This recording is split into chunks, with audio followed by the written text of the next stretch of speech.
Bien le bonjour, il n'y a pas si longtemps je vous présentais le pass sanitaire français, et bien voici une nouvelle vidéo dans laquelle on va décortiquer son cousin européen. Comme vous allez le voir, les deux présentent de grandes similitudes, et pour les plus impatients, oui, les données sont bien stockées en clair dedans, sans chiffrement. Bon, n'anticipons pas, commençons plutôt par un bref rappel. Le pass sanitaire, qu'il soit français ou européen, c'est le carré qu'on trouve sur la feuille qu'on vous donne lorsque vous vous faites vacciner contre le Covid. Vous en recevez un aussi si vous vous faites tester ou si vous venez de guérir de la maladie. Ce dessin est conçu pour être scanné par une application sur smartphone et dire si oui ou non le certificat présenté est valide. Dans le cas du pass sanitaire européen, ce carré est un QR code. Pour son homologue français, ça n'en est pas un, mais un format qui y ressemble beaucoup, le Data Matrix. Et je le rappelle, vous n'avez pas besoin de l'application Tous Anti-Covid pour que votre pass sanitaire fonctionne. Ça marche aussi très bien avec la feuille de papier. Et d'ailleurs, l'application ne fait rien de plus que stocker en mémoire dans votre téléphone ce dessin. Avant de poursuivre, je vais faire un bref rappel sur ce qu'est un QR code pour être sûr que tout le monde comprenne bien. Un QR code, c'est un ensemble de petits carrés imprimés sur fond blanc qui stockent une chaîne de caractères.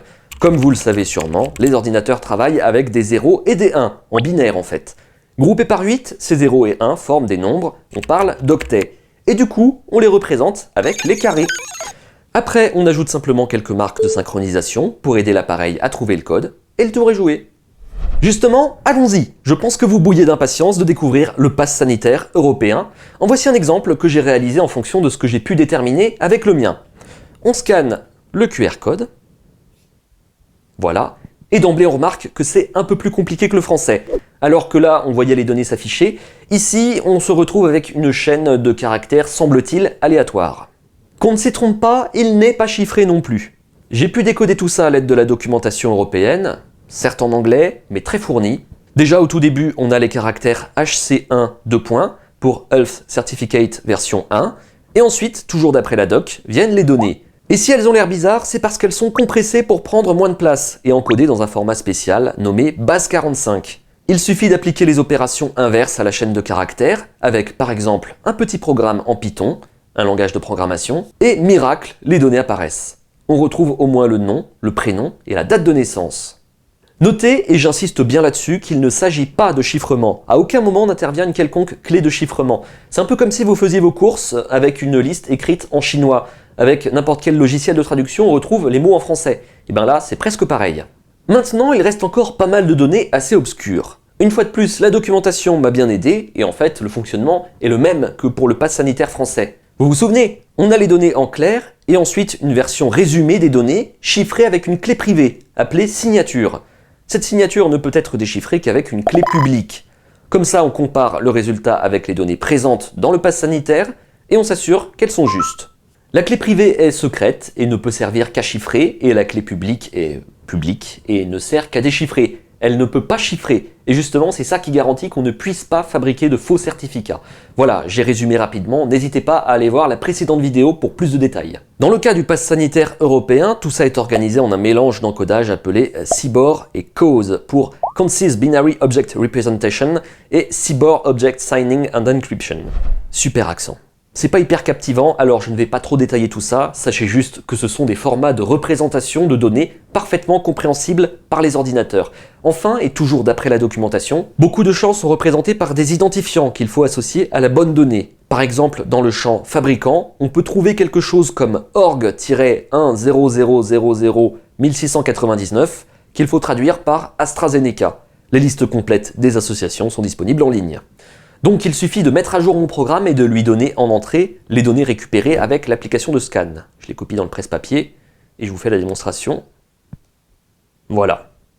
Et vous voyez bien que toutes les données apparaissent en clair.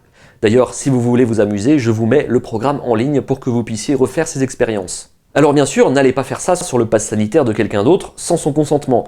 Pour mes essais, j'ai utilisé le mien et pour cette démonstration, j'en ai bricolé un qui d'ailleurs ne peut pas être vraiment considéré comme un faux puisqu'il n'est pas signé. Il sera refusé par toutes les applications de vérification. Ou alors, pour donner une comparaison, ça serait un peu comme dire qu'une photocopie d'un billet de 20 €, ça fait un faux billet. C'est un peu grossier. Donc, on résume, le pass sanitaire européen fonctionne quasiment comme le français, mais son application de vérification, elle, est différente. Enfin, pour être précis, ce n'est pas une application, mais une base disponible pour que les États membres développent leur propre application. Déjà, elle est sous licence libre, le code informatique ayant servi à la produire est librement accessible sur internet, donc on peut l'examiner et savoir ce qu'elle fait. Justement, j'ai regardé ce code source. C'est du Kotlin, un langage de programmation que je ne maîtrise pas, mais qui reste tout de même facilement compréhensible.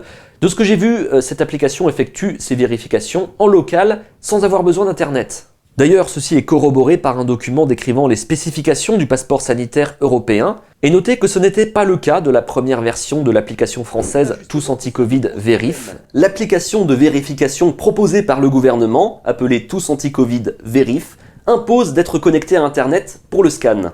Pourquoi? Parce que le contrôle n'est pas fait en local par le téléphone, mais par un serveur distant. Mais heureusement, la société privée IN Group qui l'a développé a fait machine arrière, et maintenant, là aussi, c'est des vérifications en local, sans avoir besoin d'Internet, ou juste une fois au début et de temps en temps pour télécharger les clés de vérification. Et ça, c'est une très bonne nouvelle pour la vie privée. Mais bon, on a toujours des données médicales accessibles en clair, même si ça n'est pas à la portée du premier venu.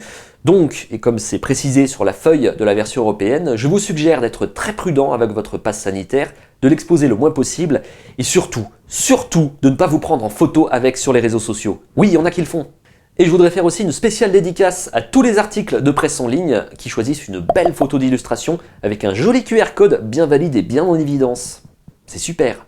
Sur ce, bonnes vacances à tous, soyez prudents mais amusez-vous quand même. On se retrouve à la rentrée pour une nouvelle saison de vidéos et notamment un projet d'électronique qui prend du retard mais qui arrive, promis.